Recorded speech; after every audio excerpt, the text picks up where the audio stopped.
kita modifikasi nanti bagaimana supaya bisa menyala lagi, bisa kita manfaatkan lagi dengan murah ya, tidak dengan cara on grid, karena kalau kita pakai trafo ini, pakai kabel ini kan berarti kita masih menggunakan PLN. Nah, PLN kan juga on grid, terhubung, kita bergantung dengan PLN. PLN padam, ya selesai, kita nggak bisa ngapa-ngapain gitu. Tapi nanti kita akan buat bagaimana supaya tidak terhubung dengan PLN namun bisa menyala. Terus sumber daya dari mana? Ya terserah, bisa dicas PLN juga boleh. Atau kalau kami biasa di sini menggunakan panel surya ataupun generator yang bisa kita buat sendiri, listriknya gratis, listriknya murah, dan setiap orang bisa memilikinya sendiri.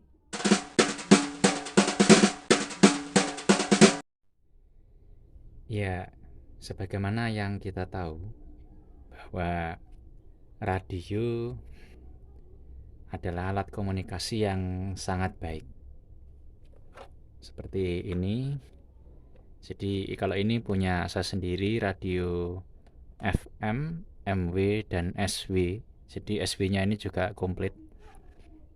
Kemudian kalau ini radio handy talkie ya, untuk frekuensi VHF dan UHF. Kalau ini punya keluarga saya yang ingin diperbaiki. Nah, radio itu sangat baik karena mereka off grid ya, di luar jaringan atau di luar koneksi yang terpusat, seperti halnya internet kan on grid. Jadi terpusat, terkoneksi satu dengan yang lainnya, dan itu sangat rawan juga terpantau, kemudian terdeteksi, dan juga kita tahu rawan sekali penyusupan dan sabotase karena sifatnya jaringan. Tapi kalau radio lebih aman, relatif lebih murah juga, dan sangat sederhana. Setiap orang pun bisa memiliki, bisa merakitnya sendiri, bisa memperbaikinya sendiri ya. Bahkan rongsokan pun juga bisa diperbaiki, dimodifikasi, sehingga kita bisa tetap terhubung satu sama lain, saling berkomunikasi, namun tidak dalam satu jaringan server. Jadi relatif aman, walaupun mungkin terbatas dari beberapa hal yang lain, memang fasilitasnya terbatas. Nah, kali ini saya akan mencoba memberikan satu contoh bagaimana memperbaiki dan memodifikasi radio ini. Radio ini rusak. Ini sudah saya buka ya. Rusak di bagian power supply-nya, yaitu trafonya ini. Trafonya ini terbakar karena ya begini kelemahan. Salah satunya kalau radio-radio yang harganya murah ya, ini kelemahannya kan komponennya juga, kualitasnya juga kurang bagus, ketahanannya pun juga biasanya kurang bagus.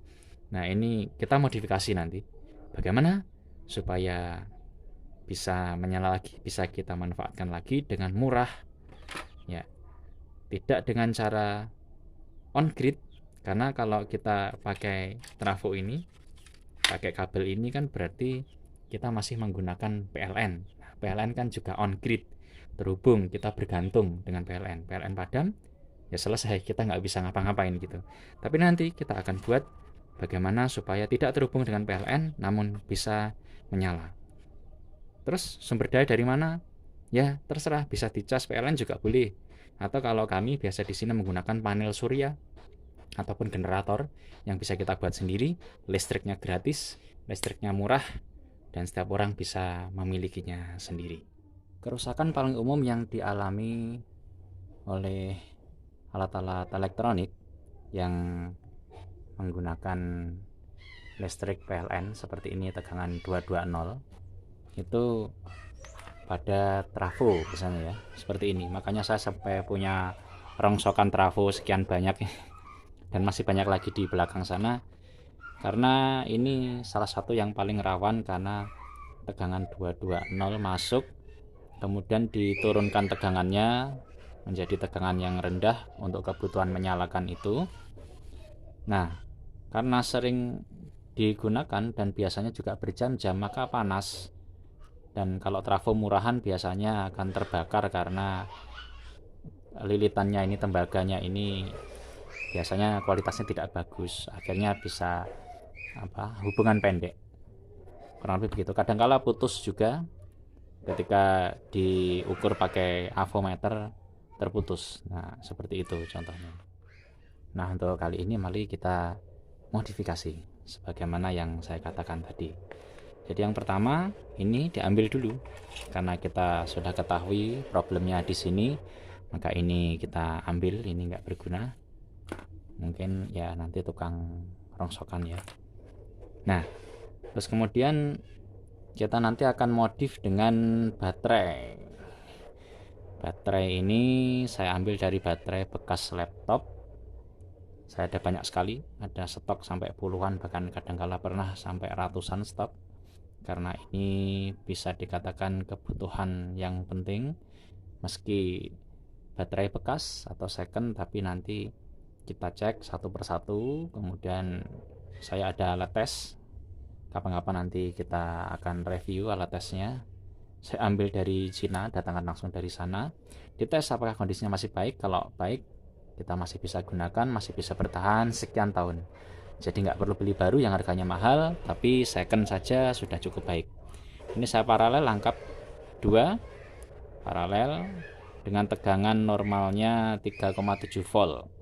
Ini kebutuhan rata-rata ya 3-4 volt, berarti oke, cukup ya.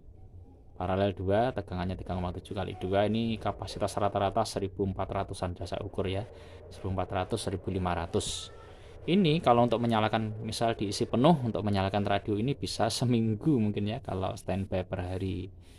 Untuk monitor sekitar 5 jam, 6 jam, bisa sampai sepekan ini menyala, insya Allah demikian.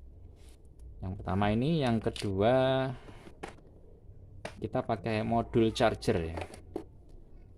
Modul charger untuk baterai lithium itu tadi harus menggunakan ini satu keping saja. Kalau saya memang belinya biasanya banyak, puluhan saya beli. Ambil satu keping ini sudah komplit, jadi fungsinya nanti bisa di charge.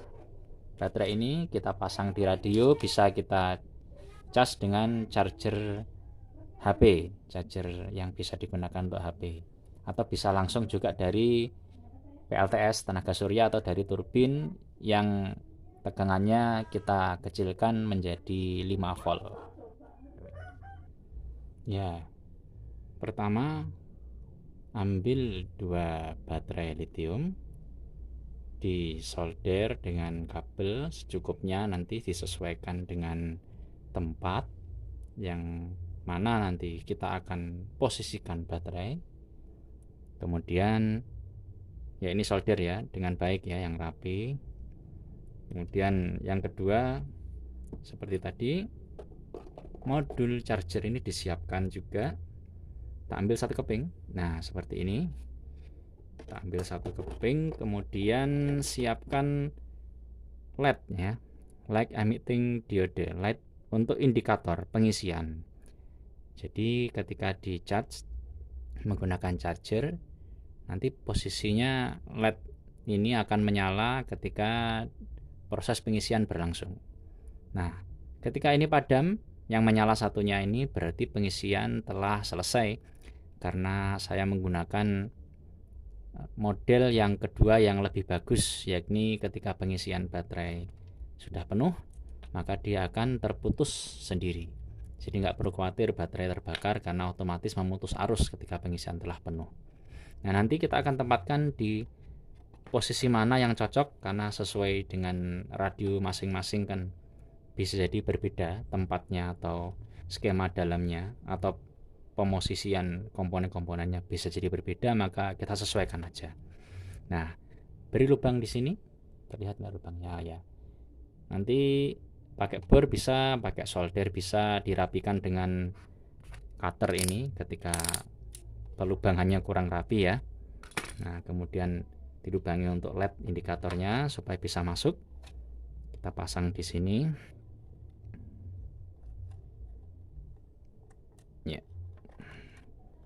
seperti ini, disesuaikan posisinya supaya pas. Jadi nanti pada saat proses menancapkan konektor kabel chargernya ke sini bisa pas ya. Kemudian baterai kita tempatkan di mana? Nah, bisa dicari tempat yang sekiranya kosong. Nah, kalau ini kan ada tempat baterai nih bawaan dari sana yang ketika nggak nancap listrik, ini diisi baterai yang besar itu ya, baterai yang dibeli di toko-toko yang besar. Nah, kalau kita pakai ini kan boros ya, bisa beberapa hari sekali harus beli baru, beberapa hari sekali harus 10.000 misalkan gitu ya, tentu akan memboroskan kita. Jadi kalau kita sukanya ngoprek, kita sukanya modif ya, kita gaya hidupnya gaya hidup hemat soalnya. Jadi kita cari yang second yang bagus, lithium. Ini sudah bisa bertahan bertahun-tahun, saya sering pakai ya. Walaupun second, pokoknya dicek yang baik. Nanti kita tempatkan di sini saja, di dalam sini, misal seperti ini ya. Kita pasang dulu. Harus hati-hati ya, jangan sampai ketemu, karena plus minus ketemu terjadi percikan api ya, akan mengurangi arusnya, mengurangi kapasitas baterainya ya. Tapi kalau sebentar-sebentar nggak apa-apa sih, hanya sekilas-sekilas saja misalkan. Nah, nanti kita tempatkan di belakang situ. Nah, yang ke baterai ini nanti kita ambil untuk dipasang ke modul charger.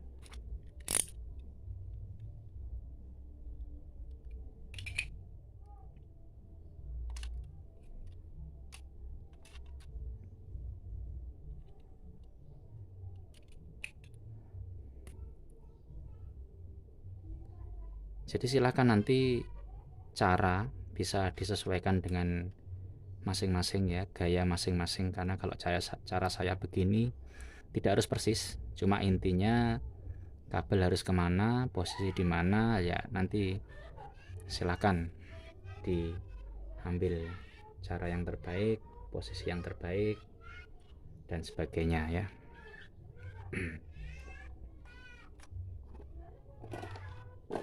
Ini juga karena arus DC juga nggak boleh terbalik. Misal kalau modul chargernya menghadap ke sana tadi, jadi yang out, yang bagian pinggir-pinggir ini out untuk ke radio, yang tengah ini, dua yang tengah ini untuk ke baterai.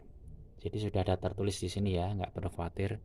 Ada baterai plus, baterai min, kemudian nanti ada out plusnya di sini, out minnya di sini. Jadi kalau menghadap ke sana, berarti yang paling ujung sini adalah out min, kemudian di sana out plus. Jadi nanti out min, outnya ke radio, out plus ke radio sini.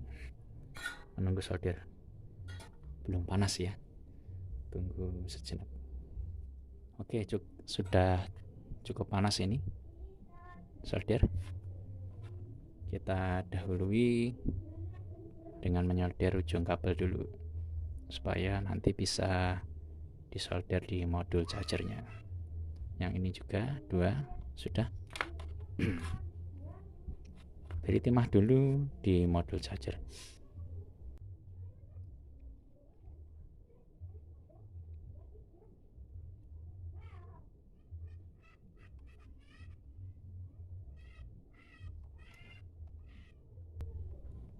Kurang jelas ya, kurang dekat mungkin ya, biar jelas.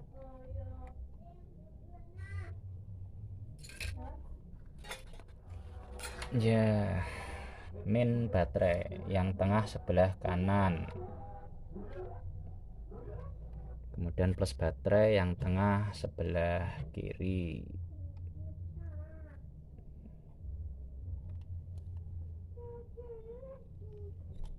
Yang out minnya pinggir sebelah kanan.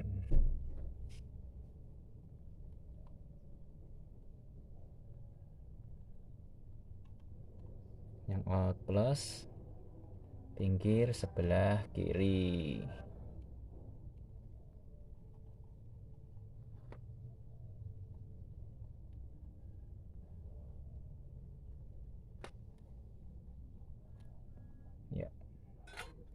Ini secara teori sudah selesai, jadi terhubung semua.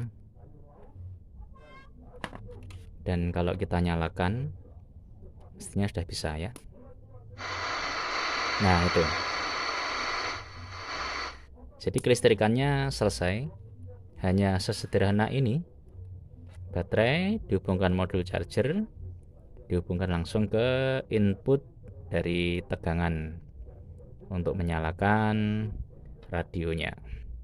Nah untuk finishingnya nanti kita lem ya, ini harus dilem supaya kuat karena nanti untuk charger untuk menancapkan kabelnya, dan baterai juga harus kita lem supaya tidak goyang-goyang, dan nanti juga rawan juga karena bisa jatuh kalau kita tidak lem ya. Coba nanti kita siapkan lemnya terlebih dahulu ya. Ini lemnya sudah panas, kita pakai lem bakar ya, ini pakai karet. Ini baterainya lebih dulu kita posisikan ya, karena kita tidak melepas konektor yang ini, maka kita posisinya menyamping saja, karena kalau ke atas gini akan nabrak dan bisa konslet ya. Menyamping seperti ini saja, yang penting nanti rapat. Nah yang penting bisa rapat, tidak goyang, itu sudah aman. Kita beri di sini. Bismillahirrahmanirrahim.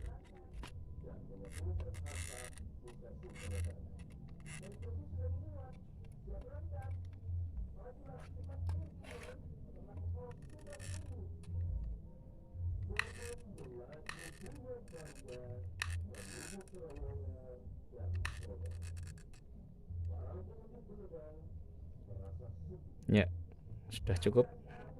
Samping sedikit.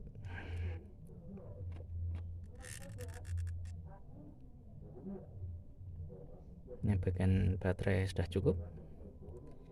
Tunggu dingin dulu, karena kalau tidak nunggu dingin nanti posisinya bergerak. Nunggu beberapa saat. Nah setelah dingin kita tutup dengan tutupnya ya.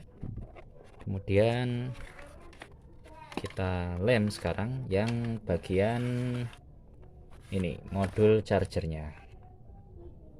Oh ya, maaf ini ya, ada suara latar musik-musik kan ada yang nyetel televisi ya, dan juga tetangga kalau nyetel musik itu kenceng banget, jadi mungkin agak sedikit mengganggu ini ya.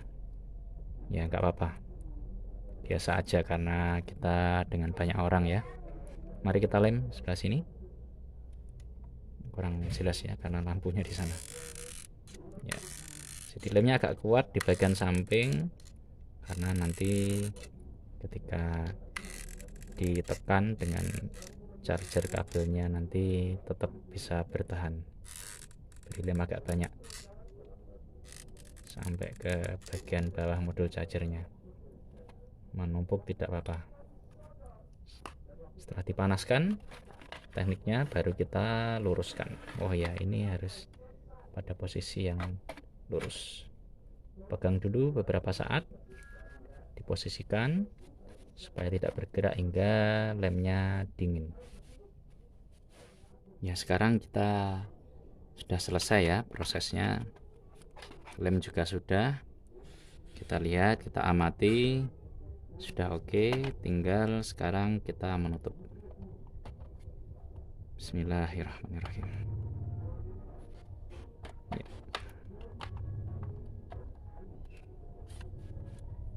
Oke, ini tinggal sekrup kita masukkan. Oh iya, karena sekrupnya yang satu tadi di dalam sini dan ketutup baterai, jadi satu sekrupnya nggak usah, nggak apa-apa, sudah erat ini ya, 3 ini. Kalau masih kurang erat ya namanya ngoprek ya, jadi nanti bisa dilem saja di sini pakai lem G atau lem Korea itu ya, atau pakai lem yang lain, pokoknya yang penting rapat.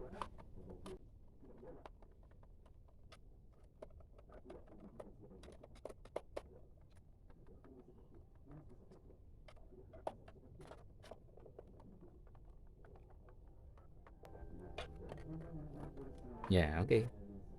Selesai.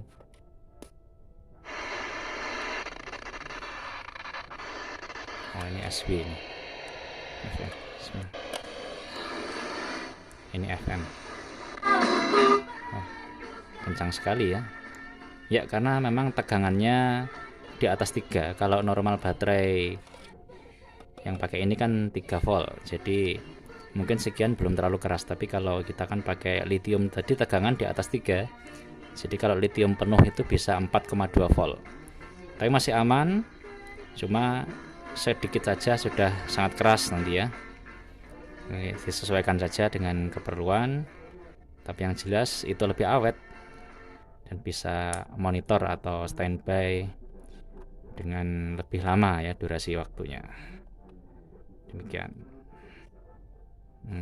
Oh iya, untuk chargernya bisa universal ya, pakai charger yang semacam ini. Nah, USB port tipe 2.0. Kalau USB Type C tidak bisa ya, kita tancapkan ke listrik PLN.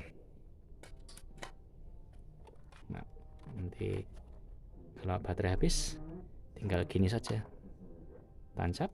Nah, menyala, berarti proses pengisian berlangsung. Nanti kalau padam, berarti proses pengisian penuh. Ketika belum penuh pun juga boleh dilepas, karena ini bebas ya. Bisa digunakan, bisa dibawa kemana-mana, bisa standby kalau per hari 5 jam misalkan, bisa sepekan lebih nih insya Allah begitu ya. Bisa juga kita off grid total, jadi bisa di charge pakai panel surya. Kalau saya sudah sejak lama membiasakan menggunakan tenaga surya ya, listrik untuk charge semua perangkat elektronik saya. Jadi kita nggak bergantung dengan PLN, nggak bergantung dari grid system ya, atau mungkin dari power bank juga bisa. Jadi ini lebih murah, lebih mudah, lebih hemat, dan yang penting off grid. Semua orang bisa, dan kita tidak harus beli baru, dan beli baru. Tidak harus mahal dan tidak harus yang mewah. Seperti ini saja sudah cukup untuk bagi kita berkomunikasi minimal, karena ini sifatnya hanya untuk monitor, jadi hanya untuk mendengar informasi-informasi saja. Kalau yang pengen pakai 2 arah ya semacam ini, bisa untuk komunikasi 2 arah ya. Dan masih banyak yang lain-lain, nanti kapan-kapan kita lanjutkan, kita ulas ya. Silahkan ikuti saja video-video kita berikutnya, insya Allah.